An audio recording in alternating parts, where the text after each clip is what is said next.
Үшінші бөлім әңгімені ары қарай жалғастырамын.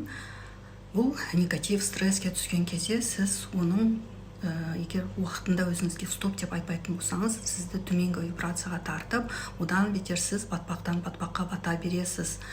Бұл мидың ерекшелігіне байланысты. Біздің ежелгі ми бұл түпкі сана, соған жақын орналасқан. Ежелден бізді қорғайтын эмоциялардың бірі қорқыныш, үрей, бізді сақтау үшін сол жерде түпкі санаға жақын орналасқандықтан бізде қорқыныш немесе жаман ойларымыз тез орындалатын себебі де сол.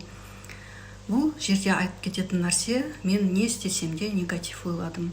Қазір соңға барамын, ол жабылып қалады, немесе мен документімді қабылдамай қояды, немесе деген сияқты осындай негативті ойларға өте толып қалдым.